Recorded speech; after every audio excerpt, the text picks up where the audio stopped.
everyone, welcome to Game Plan, a podcast by Bezier Games where we give you a look behind the scenes of our games and chat about everything tabletop. I'm Phoebe. And I'm Eric, and today, with the new year coming up soon, we're going to be talking about what our New Year's gaming resolutions might be. Absolutely, we're going to look back at what we've been doing throughout the year, what we wish we did, and how we'll make our gaming even better next year. But before we jump into that, let's have a look at the news that's been happening so far.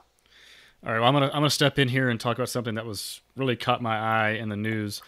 When I was a kid, we had Dungeons and Dragons was being played very infrequently by very few people that were considered the guys that you don't want to sit next to at the lunch table at school.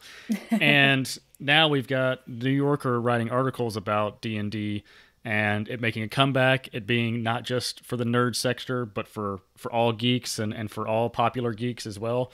We've got D&D doing multiple live plays on YouTube. We've got the Nerdist and all these different Geek and Sundry. Everybody's playing D&D and growing up playing this game as a kid and thinking it was kind of a weird thing and that no one else did it. It's just amazing to see that. I don't know if you've seen that article or not, but it's amazing. I didn't see that article, but it's really cool because role-playing especially, like board games in general, but especially role-playing seems to be making a huge comeback at the moment. And I think a lot of that is because of, popular shows like Stranger Things that really highlight role-playing games and kind of make it cool again and bring it back into, the mind of people. It's crazy because, like you said, with Stranger Things, that sort of, I mean, obviously I didn't have the other stuff going on in my life, but with Stranger Things, it definitely is the outcast kids, the ones that don't have anything else to do on the weekend that are playing this, and they're not the cool kids, they're not the ones that people like, but because they're the subject of this show, everybody's thinking they're the cool kids. So if you really look at like who they are in the school, they're the idiots that no one likes and the nerds and everything else, but then you see them sit down and play this game and you start getting interested in it. So it's just amazing that Dungeons and Dragons has kept its status and grown rather than fall apart, which it could have easily done. I mean, it's amazing. And one of the things you just said, it's role playing. And as a kid, for me, I was able to kind of role play as a strong character that could speak to, other people and be, able to take on monsters and stuff. And when I was growing up, I didn't really have that same actual self. So it's great to kind of have kids these days learn how to be that way through the gaming and hopefully translate that into their real life. Yeah, I don't know the article off the top of my head, but a while ago I actually read an article which was about a therapist who was using role-playing games like Dungeons and Dragons to help children with autism and other kind of social anxiety issues and that kind of thing. Issues with connecting with other children and emotional empathy and all of that, because it would allow them to kind of embody another character and kind of come out of their shell and experience all of these things that were very foreign to them. And it was having like really amazing success rates. And so I think that idea of being able to step into the shoes of another character but learn something through that as well. It's not just fiction. Like there's a real connection between you and the character you create, which is really interesting.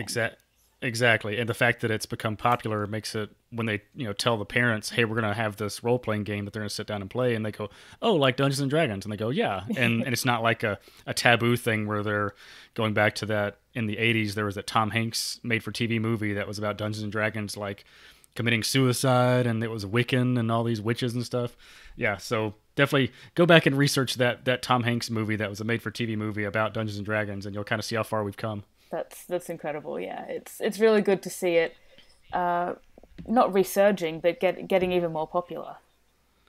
All right, so you seem to have something it's completely opposite of people and getting knowledge and being able to go out and talk to other people. So tell us what your news story is. Well, my news story is I just read yesterday that Google's DeepMind AI, that they've been doing a lot of stuff with DeepMind. It beat the Go champion last year and did all kinds of incredible things.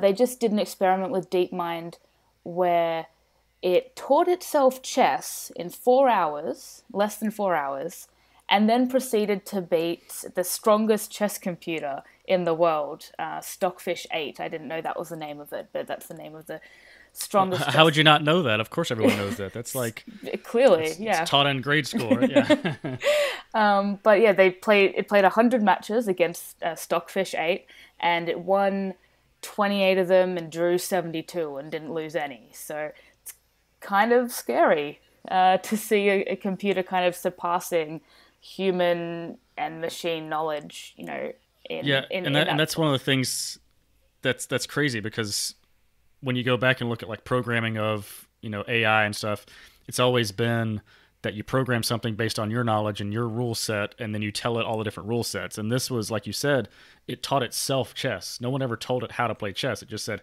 here's a game of chess, here's the rules, and it figured out how to do it or something. I mean, it's crazy.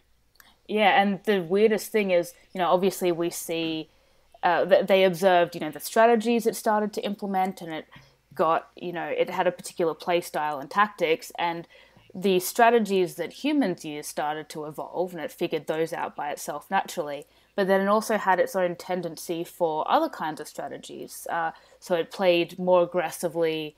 It had a couple of different unique chess openings, and it had a tendency to sacrifice pieces more than human players tend to do. And so the article was talking about how we can really learn a lot from AIs, because the point of machine learning is to observe rules that the machines can figure out that humans haven't figured out, that humans have missed. Yeah, that's one of the scary things that you start thinking about. Though you go, okay, it's going to learn all these things, and like you said, it was a little more aggressive, a little less cautious about what it was doing. Well, if you translate that into daily life and all those kind of things, we start having computers learning one or two humans here and there is not a big deal. We can do these great things, and you go, let's keep that to the chess realm. If it's a pawn, that's fine. If it's Joe down the street, that's something else. Yeah, yeah, no, it's really interesting to see what that might be able to bring us in terms of science and everything else as well, because it obviously expands far beyond learning the rules of a game. It can learn physics, it can learn chemistry, all these kinds of things. And like you said, one of the things that is going to help us is seeing how it played and how it learned could increase our knowledge as well, which is even better. Yeah. Well, that's our news for this week. If you have any interesting articles that we may have missed, feel free to tweet at us and let us know. But let's Or if move you know on. of any other machines or robots out there taking over the world, be sure to let us know so we can avoid them. Yeah, give us a warning where not to go. Yeah. But let's move on to what we've been playing so far this week. All right, I think you should go first because you have one of the most exciting games that's come out this year that you've been finishing up. Yeah, so we talked about this a little bit last episode, but I finally finished my campaign of Pandemic Legacy Season 2, which was it's a big moment. It was very exciting to play the final few games of that. And you took a torch to the board and burned it right after that? Is that We're right? actually planning on framing it, so we didn't torch it. Ah, When we played through season one, we ripped everything up. We completely destroyed everything as we went. But this time we kind of kept it in a destroyed pile, and we're going to make it, burn some of them artistically and frame it very nicely, so we have a memory of all the things we played through during the game. Which so is so absolutely no spoilers, but is it a good memory of the game or is it going to be a bad memory hanging on your wall for the rest of your life? No, it's absolutely a good memory. I All right, don't know good. if it's better than season one. It's definitely very different from season one, so they're hard to compare. But it lived up to it. I'll say that. And I've been playing it as well, and I know my answer for this question, but I want to ask you: do you need to play season one before you play season two? You don't need to. There's some nice callbacks to it, but you definitely don't need to mechanically. I I think it would. I, I yeah, Yeah. No, go ahead. I think that you are 100% right that you don't have to, but you really, really should. The interesting thing for me about season two was that season one obviously started as regular pandemic and then Right. goes from there, whereas season two starts as a completely different game. Like it feels like pandemic, but mechanically it's very different in terms of how everything works and what you can do. So that was interesting to see the brand new starting point and then evolving from there. Right. All right. What else have you been playing? I've also been playing a little bit of Hanabi, which is one of my favorite games of all time. I played it for the first time maybe 3 or 4 years ago, and it's the game that actually made me like cooperative games. Before that, I would not play cooperative games. Oh, really? Yeah, I just didn't like them at all. And I think a lot of that was because of the problem you get with, which can even happen in Pandemic, is you'll have pretty much public information and one player who's maybe more knowledgeable about the game or more controlling can just jump in and start telling everyone what to do. The thing I love about Hanabi is that's impossible because for anyone who doesn't know the game, you're trying to build fireworks in the center of the board, but you'll have a hand of cards or tiles, and you don't know what's in your hand. You hold them away from you. So everyone else can see what you're holding, and you can't. And you're completely reliant on other people giving you partial clues and hints to figure out what you need to play and when you need to play it. And it's just such a beautiful, streamlined, strategic game. I love it. I love it so much. Yeah, and that's one of the things that I'd mentioned, I believe, last episode, that I'm playing Pandemic myself solo, and so I know exactly what you mean about alpha player, and I know that I'm that. So any of these solo games I can play by myself, I can avoid making everyone else's experience a very bad one. It was funny when I played through season one, because I actually played through season one 4 times, believe it or not, and Wow. with different groups because I wanted to experience it with all these different people. But because the rules are constantly changing, I was they essentially relied on me to be a bit of an alpha player to kind of track the rules that were currently in play and what everyone could do, because otherwise they would forget, their Right. abilities or everything. So a little bit of alpha can help out, but too much is definitely overpowering. All right, let's get back to Hanabi for a second. I have a question. So I like Hanabi a lot, but I played it with some people that have played it hundreds of times. So I mean, like, I think they were tracking it, and they were close to their thousandth play when Oh I played it wow. with them at one point. And one of the things that they really do is they've what I'll call mastered the game, and based on how you hold your cards and the order you hold them, and when I say this card's blue, then it's saying, well, when I say a card's blue, but it's only a single card, then this means you should discard it. But when I say it's more than one, all these different rules that they've come up with themselves. And to me, that I know that people like to play that way and kind of have their own mindset and play it different ways.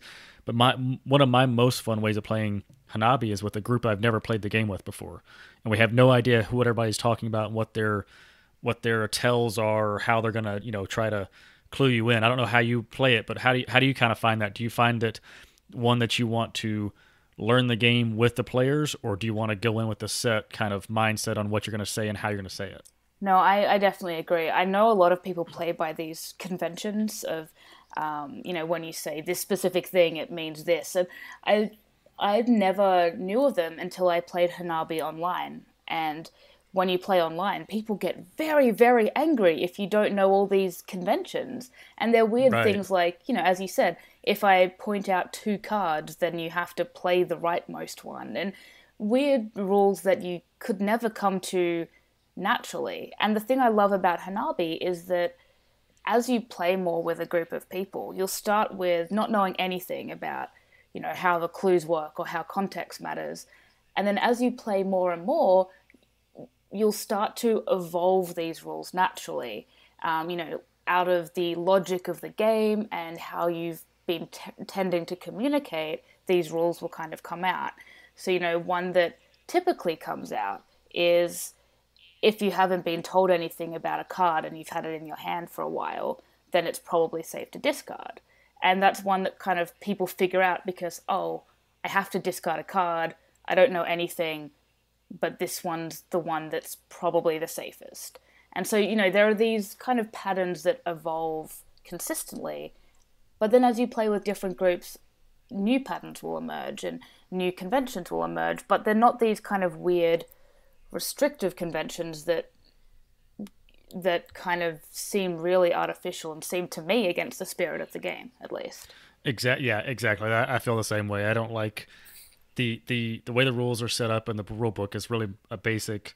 You can't say anything more than these two things, and everything else is just open book, which is you can say, well, that means we can learn and make our own rules for it. But really, my thought on that is it needs to be, you just have to like feel out your teammates. And one of the things, like you're saying, I have my undergrad in sociology, so I like kind of learning how people think and different things.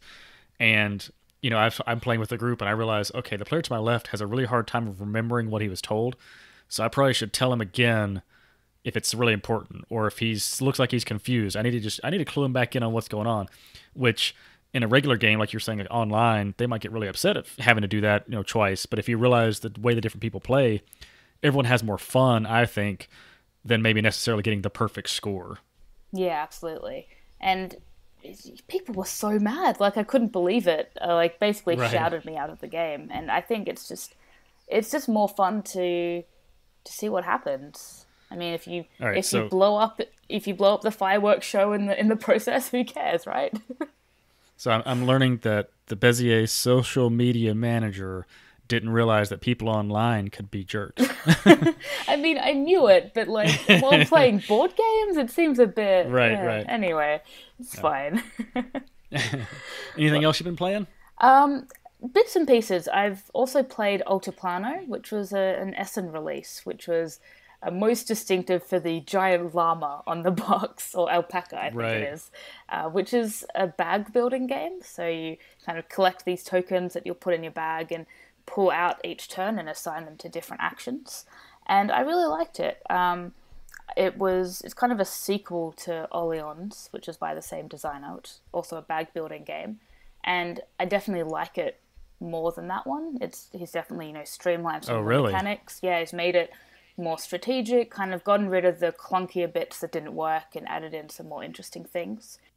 Yeah, Orleans is one of my favorite games, so Oh yeah. I'm interested to try Altiplano. One of probably my top favorite thing is Orleans, the cooperative game of it, where you're trying to like get ready for the invasion.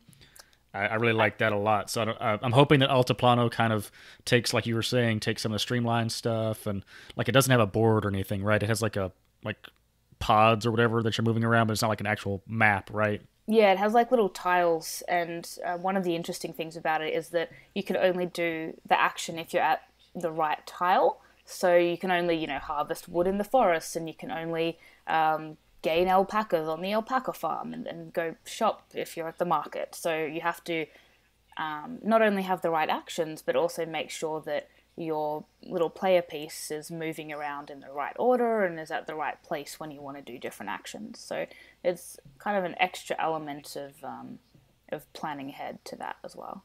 Cool. I'll have to check it out then. Yeah. Well, what have you been playing recently?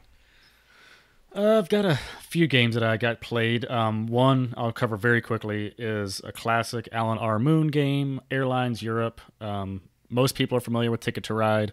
Airlines Europe is basically the follow-up that's a little bit more complicated and adds stocks, and it's just a fantastic game. Have you played it? I haven't actually. I knew I was looking at it at one point, but I haven't played it. It's a really good game. It's definitely, you can see where Ticket to Ride evolved into this. You can also see where it's gotten a slight bit more complicated, so that it's not going to be as popular because not as many people are going to be able to pick it up and play it as easily. But it's got little miniature airplanes you're putting on a board, and you're building the routes. And when you build the routes, you can also get stocks. The stocks move up periodically up the board, and then you pay out 3 times during the game. Whoever has the majority is going to get more points for each stock, etc. It's a pretty simple stock game, but with the map that kind of resembles a Ticket to Ride sort of, match a bunch of colors type thing and money and stuff like that. So it's pretty interesting. That's really cool. One of the things that really interests me about these, I guess, spiritual sequels is what you could call it, is they'll often, add something or change something to make it a little bit more complex or a bit more interesting. And that can either go really well or really badly. Like there's this really fine balance between adding a bit more complexity and then adding too much and kind of ruining the original appeal of the game. Right. Yeah, I think this one does it pretty well because it's still a pretty light family game. It's just whenever you add stocks into a game, it's going to turn some people off, I think. Yeah, sure. I also got in my first play of Freedom, the Underground Railroad. It's a game, I don't know have you heard of it? I know of it, yeah. How was it?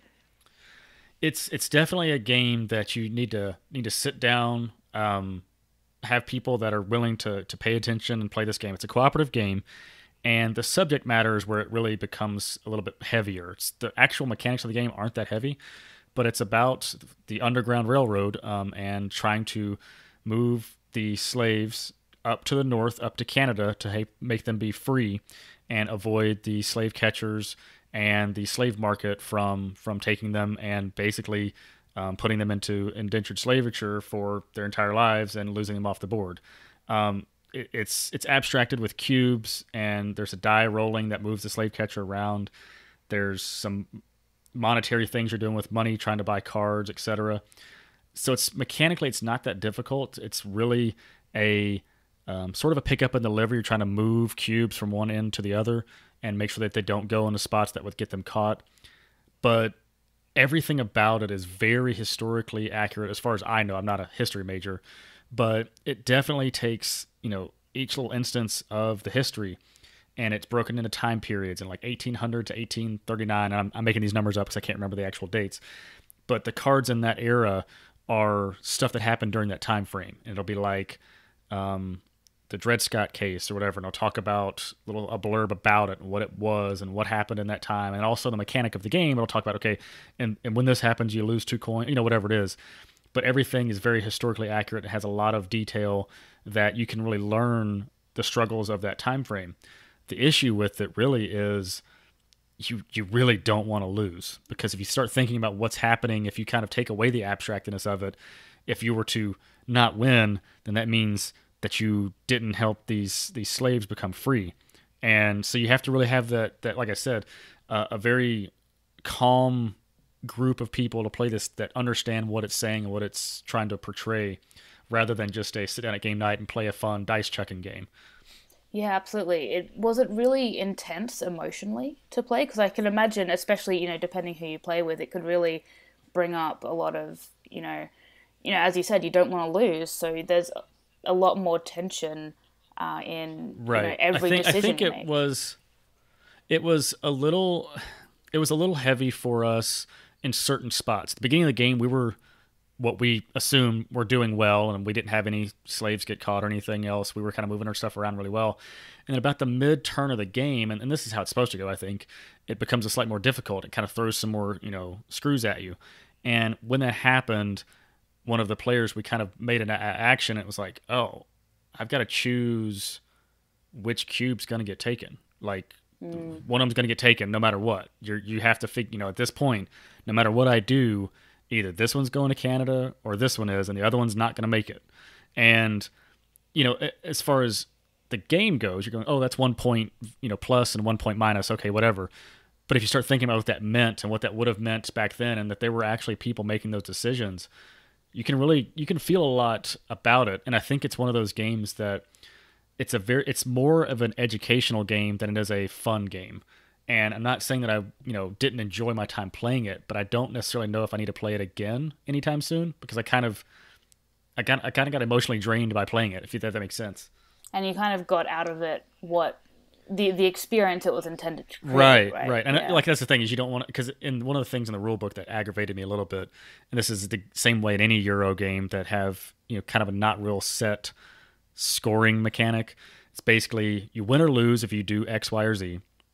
And then after that, you can play it again and try to beat your score. I'm like, I don't know if I want to play this again in order to get 2 more victory points. Right. I want to either win or lose. It was just a weird thing, because everything else in the rule book and everything else in the game was very, very historically, present and making sure that you kind of understood the gravity of everything. And at the very end, it's like, now play again and try to get your score better. And I'm like, oh, you could have just left that out. I could have just figured that out on my own. Yeah. So I was going to say, I played a game called Black Orchestra earlier in the year. Or it might have even been last year, but it was about the assassination of Hitler. So it was based. Oh, is that the one where you're trying to assassinate Hitler? Yeah. So it's based in World War II, and each of you are players trying to collect the plots to kill Hitler, collect the right equipment, get him in the right place, and get the right intel and everything like that. And so again, it's a very heavy historical theme, but it felt really mismatched against the mechanics because it did feel like, very, it felt more like an action movie, right? It felt more like one of those movies where it's focused on the protagonists who are trying to kill Hitler and running around and doing all these cool things, but it didn't really Right. have this backstory of, everyone being harmed during Hitler's power and everything that was happening. But then at the very end of the game, if you win or lose, it's the thing of, if you won, depending on which round you won in, I think it was. So there were like 7 stages of time, and if you won earlier, then it's like, hooray, you saved X million people from being killed by Hitler. And if Wow. later it's like, oh, well, we killed an extra 20 million people because we won a round later or whatever. And it was this Wow. really weird disconnect between the gravity of that, reading that in the rule book, and then how it actually felt to play. It didn't feel heavy. It didn't have the gravity when you were actually playing it. So it didn't really earn its position, I guess. Yeah, it was just a really Yeah. strange feeling to be like, oh, suddenly we're thinking about all the consequences of this, but we weren't during the game. It was a shooter action movie, and then it turned into a historical docudrama kind of thing. Well, get away from the heaviest there. I had one more game that I want to talk about, which is and I'm going to say older game, and it's not older. I mean, obviously, board games, anything older than last year is super old, but this is a 2004 game, and I'm looking it up on BGG right now so I can say the name right and everything. It's the Scepter of Zavendor. Wow. Have you ever heard of this I game? have not heard of this game. Tell me about Okay, it. that's kind of why I want to talk about it because it's a very interesting game. One of my friends, he has it and decided we need to play this, and it hit every note for me that I wanted it to hit, but I don't know if I liked it. So let me tell you more about it. So the Scepter of Zavendor is all about trying to get the scepter, and the way you do that is you have a little tech tree kind of. You're taking gemstones and then buying better gemstones and then upgrading your tech tree sort of, and then buying better gemstones and then upgrading your tech tree and then buying better gemstones. So it's an economic game where you're just trying to build up your economy. And there's also a mechanic in there that's sort of you're buying artifacts, which will kind of like break some rules for you. Like if you buy this artifact, then you're able to get a discount on this type of gemstone or whatever it is.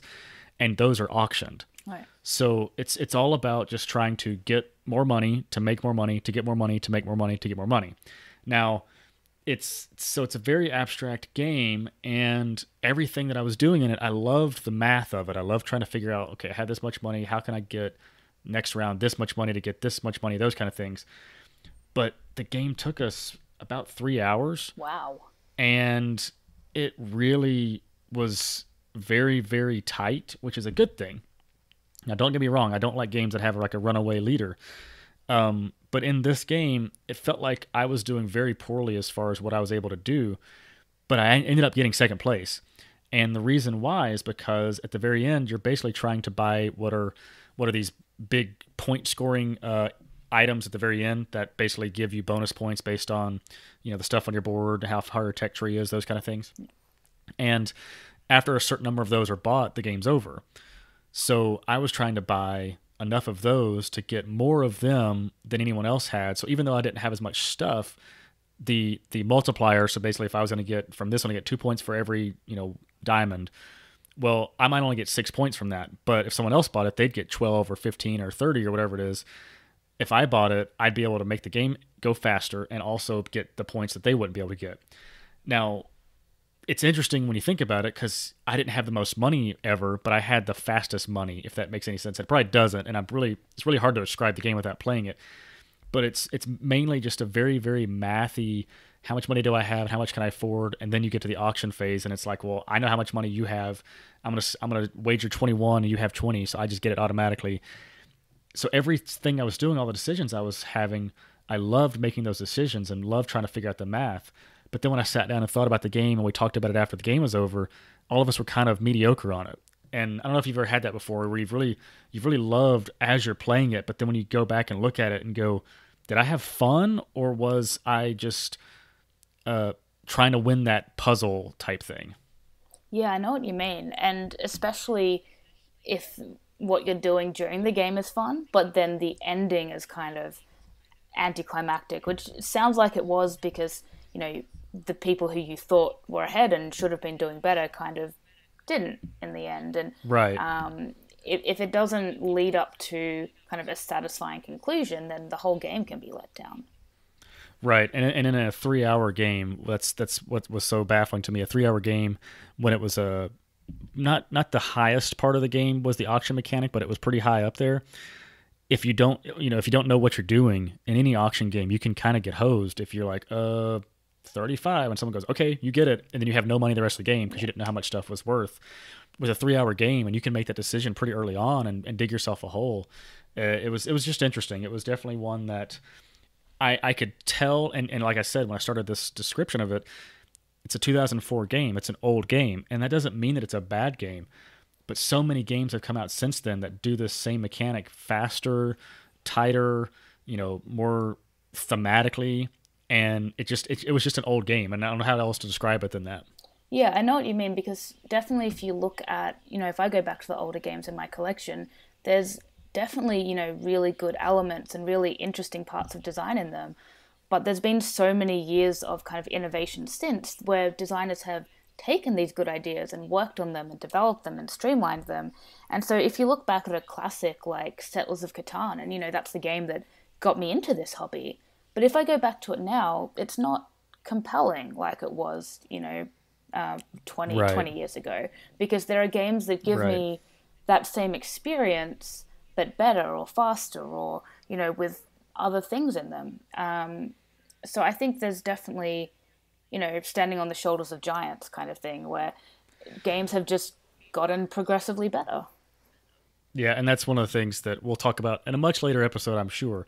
But when I get aggravated when people are like, "Oh, you're cult of the new, and you only want to play the new games," and my thought process is, yeah, because they're better, because they've improved. Like I want to play the new games because they might do something that I haven't seen before. Those kind of things. So yeah, I kind of get aggravated about the cult of the new, cult of the new. It's like, yeah, I mean, I could play the same game over and over again, but I might be missing a new game that does what I really liked about this game, but better. It's really hard to find a balance, and yeah, we'll talk about it in another episode. But there's a balance between playing the games you already have but also keeping up, but also especially if you're because I know you've also done reviews and things like that. So especially if you're media, you have to keep up. Yeah, exactly. It's hard. All right, so that's enough about games we've played. We're talking about New Year's gaming resolutions. We got to get into this. We got to get into the main topic discussion. Yeah, let's do it. So I know that people do all kinds of things during the year. They'll set different challenges of numbers of games that they try to complete. One of the really popular ones is a 10 by 10 challenge where you pick 10 games and you try to play each of them 10 times during the course of the year. And people will do 20 by 5s or 1 by 100s or things like that. All kinds of different variations on this. Have you done that before? I'm gonna ask you first. Okay. Put you on the spot. I haven't done one before. At the start of this year, I didn't fully commit to it, but I had this idea that I wanted to do a 365 by 1. So I wanted to play 365 unique games this year, which is stupidly ambitious and which didn't happen at all. If I could. All right, I'm gonna just to make sure, that's the number of days in the year. So you're expecting to play, on average, one game a day. Yes, one unique game a day. So that's not even replaying games. Wow. I knew this was ambitious, but I wanted to see at least how close I could get with this in mind. And let's just have a quick look at my stats here, because While you do that, I'm looking back at my shelf of games, and there's about 35 to 40 games on it, so I would have to do a lot of purchasing to get to anywhere near that amount of unique games, much less get to play them as well. Well, I played 160 unique games this year, so I didn't do too badly. Wow. I got about that's really impressive, though. one every 2 days about, and I've still got a bit of the year left. And I'm assuming that you played some games more than once and everything else, right? Yeah, absolutely. So I definitely did a lot of replay games. My total plays is 450, so I played more than one game a year, just not unique games. But I think it was really interesting because in setting that challenge, I kind of wanted to play through all of the games in my collection because I have about 350 games, which is crazy. I know. All right, now you're just bragging. It's too many games. I'm aware of this. Like, no, clearly there's no way I can play through them even in a year. So my goal for 2018 is to try and cut down my collection, figure out what I'm not playing, and send them to more loving homes where they'll actually get played. So that we can live out their days on the farm. Right? Yeah. No point gathering dust on my shelf. There are games. No, I agree. There are games that I'll never get rid of. My very first edition of Settlers of Catan, my Carcassonne, my older games that really got me into this hobby and that I have a very emotional attachment to. But there are some where I can go, okay, I'm not playing this. I can get rid of it. Yeah, I that's like I said, I was kind of joking where I only have 30 to 40 games. I do get rid of games that I don't play, or like you said, give them to friends or those kind of things. So yeah, it's hard, because I definitely am a collector at heart. So I like having all these games on my shelf. I like seeing them and having kind of the history of all these games that I've acquired. But at the same time, it's just stuff as well. So I should really, my goal for this year is to at least clean out a little bit of it and start making some room because I'm running out of shelf space, to be honest. Right. But have you ever tried to do one of these challenges? That's one of the things I've never really tried to set myself a goal like this because, and I was going to talk about this, which I'll go ahead and jump into. I'm just bad at tracking all that stuff. I don't remember to write it down. Like you said, I did some reviews for a while and hope to get back into doing some reviews in the future. And one of the things that I found the hardest to do was I have to just write everything down immediately after I played the game to not only remember what I played, but how it was and what the mechanics were, those kind of things. And I'm just so bad at keeping track of that stuff. When I go to like my gaming nights with people here, we'll sit down and play a game, then we'll play another game, then we'll play another game. There's never really a time for me to like sit down and write things down, so I just forget to. So to remember to do, like, have I played this game yet or not? Have I done this or not? Like, I have no idea how I would be able to do that, much less try to set that self as a goal. But because I know I'm so bad at that, I think one of my resolutions might be to just better track what I'm doing. Yeah. I think it's going to be better to do that because, like you said, I'll be able to know, hopefully, what games I really like this year and maybe what I should pick up or what I should get rid of just based on how many times I played it. That's my main reason for tracking games is to kind of look at, I've played this game this many times this year and I've never played this game for 3 years and that kind of thing. There's a really good app I use called Bezier Stats. I don't know if you know it, but it's yes, yeah. So it's on iPhone, it's on Android, and I think it's only $2 or something like that. It's pretty cheap, and it syncs to your Board Game Geek players, so you can put in what you've played on the app, and it's a really nice interface, and it has all these stats and everything. But then it'll also sync to your Board Game Geek profile, so you'll have all the data on there as well. Yeah, I might need to do that. I think that's something that I do always have my phone with me. It's just a matter of remembering to do it. And once I get in that habit, it probably would be better. All right, so those are our resolutions for 2018. So what else are you looking forward to in the coming year? Do you have any games you're looking forward to or anything that's really sticking out that you're excited for? It's interesting. So if you were asking me this last year, obviously I would have been thinking about Pandemic Legacy Season 2, which now has come out. And that was the game on the horizon that I was really looking forward to and thinking about a lot. There's other games that have come out since then that I've realized I really like Terraforming Mars. I didn't know much about. There's just been a lot of different games that have come out that I've really enjoyed that, quite frankly, I know a lot about the board gaming industry and a lot about the different board games coming out, but I'm always pleasantly surprised by games, and I like the ones that I didn't know anything about. And for 2018, it's no different. Like, I know some of the games coming out, and everybody kind of has the same ones that they're aware of. But for me, I find it so much more enjoyable to just sit down to a table, someone say, "Hey, I heard about this game. You want to try it?" And then play this game that I never heard of and love. I did that with Pioneer Days this year that I didn't even know had anything to do with anything coming out, and all of a sudden I sat down and played it after Essen, and loved it. It was a great game. So I'm hoping there's more of those types of games. Of course, there's one game that I have to say I am looking forward to because I've already played it once, so it's kind of a cheat. But Rising Sun, I'm really Oh, looking forward to that. I definitely want to play that. I wish I could have been able to back the Kickstarter. I didn't have the money when it was on there, but I did you kickstart it? No, but it's a game that I went to Cool Mini or Not Expo, and they had very, very few demos going of it, and I was actually able to sit down to the only demo that was played, even Tom Vassell, even all those guys, that was an actual full game. So we actually got to play an entire sitting in the game, which is the only time that got to be played at CMON. And I've got friends that are getting it and everything else. So I'm really excited that we're going to have it. It's not a solo game, so it's a little hard to play by myself anyway. So I'm not going to, doesn't make as much sense to own it. But it was fantastic. It did everything that I wanted out of Blood Rage, but way better. Because I don't actually like Blood Rage that much. I haven't actually played Blood Rage. I know it's the Eric Lang game that everyone talks about, but for people who Yeah. don't know Rising Sun, I'm sure there's one listener who hasn't heard of it. Can you tell us a little bit about it and what was so great about it? So Rising Sun it's sort of a area control game where you're trying to it's sort of a fictionalized Japan. It's kind of with gods and creatures and stuff like that, but really you're trying to just have your tribe or your clan keep control of areas, gain control of other areas, and get points for doing so. And the game lasts a certain number of seasons or whatever.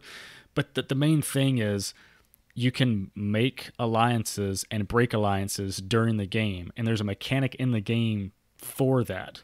So like I had a partner when I was playing and was like, "Oh, we'll have an alliance," and you both get bonuses based off of that, and you help each other out. And if you don't attack each other, then everything's great. But as soon as one of you decides, you can just say, "I'm breaking this alliance," and then just go to town on just killing them. And it's a fantastic like who's going to blink first, and have that table talk as you're playing on who's going to screw the other player over when. And when we played it as a 5-player game, which you can play it as. Well, if you do the math, if you can have an ally, but you only can have one of those 5 players was always going to be left out if the other 4 were having the allies. So they had their own advantage by not being a part of a group, that they could do certain things. And it was amazing how it all kind of worked together and made what I feel like is my least favorite style of game, which is area control and fighting on a map, and made it one of my most fun plays because of the social interaction and the deciding on who to partner with and who not to. Are they going to stick around with me? Are they going to backstab me? Should I move out of this country because that's where they're kind of amassing their army, even though we're partners? Do I really want to be next? Those kind of things. It was really, really interesting.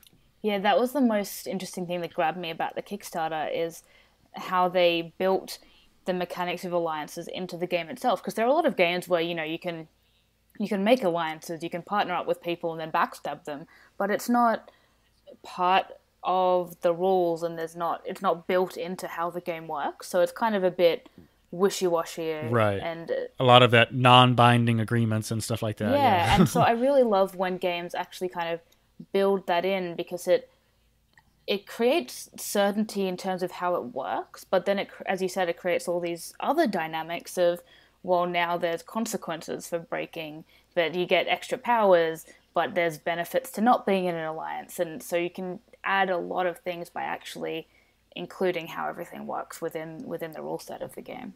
All right. So I told you my big hitter. What are you looking forward to? Well, I'm kind of the same as you in that I don't really know what's coming out next year, so I don't have any big games that I'm looking forward to. I have a couple of Kickstarters that are meant to arrive, but nothing huge.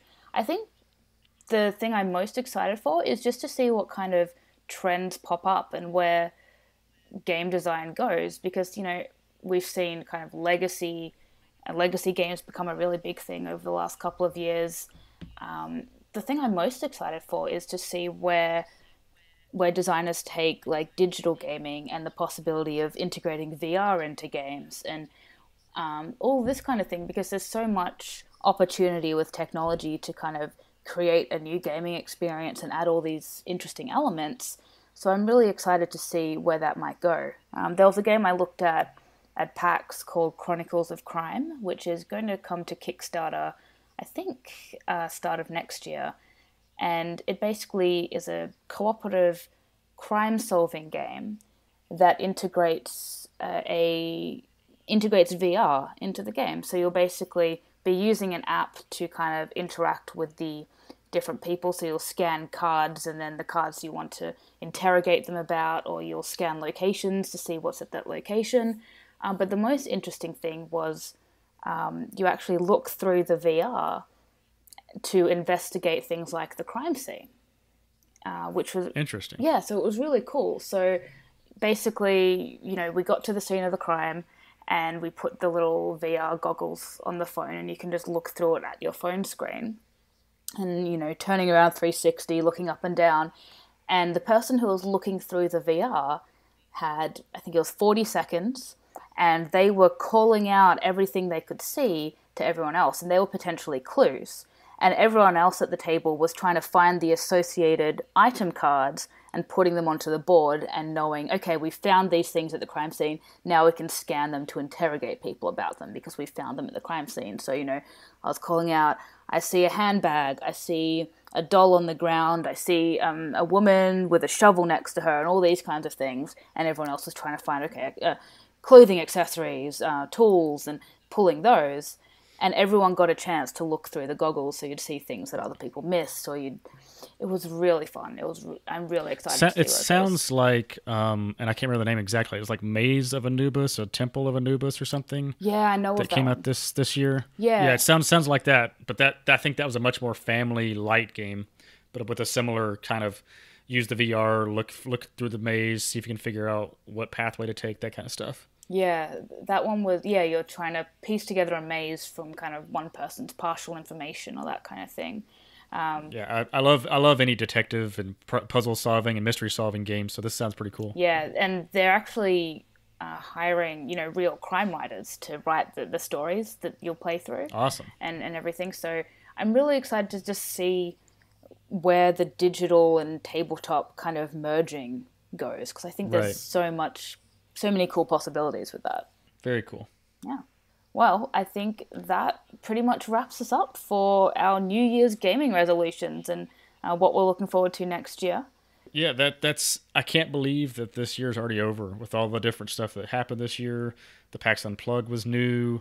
I started working at Bezier, which was awesome. A lot of cool stuff has happened this year. A lot of great games came out, of course, and next year is going to be no different, I'm sure. I hope so. Well, next episode we're going to be taking a look back at our favorite games of 2017. Yeah, we thought we'd give you guys a break. Everyone's putting out their best of 17 episodes now. We're going to let you listen to all those, and then we're going to have the one that you really need to listen to, which is going to be ours and our tops from the last year. Which is really the only one that matters, right? Well, not the only one, because obviously we want to hear what you guys think were your favorite games. I haven't decided how many games I'm going to have in my list. It might be 5, it might be 55, but we would like to hear from you guys at least your top 5 games, or maybe even your top 5 gaming-related events that happened in 2017. Yeah, absolutely. You can let us know. You can tweet, Facebook, Instagram at us at beziergames.com, and you can even email info@beziergames.com if you prefer to email, and we'll forward it on to either myself or Eric so we can talk about that on the podcast next episode. And if you want to say your favorite new co-host to the game plan, you can put my name in there. So put Eric as number 1, and then you can probably figure out a number 2, I guess. I don't know. Maybe you can do a list if you want. All right. Well, thank you everyone for listening, and we'll see you in a couple of weeks with our best of 2017. Phoebe, we'll see them next year. Next year. Whoa. Bye, everyone. Bye.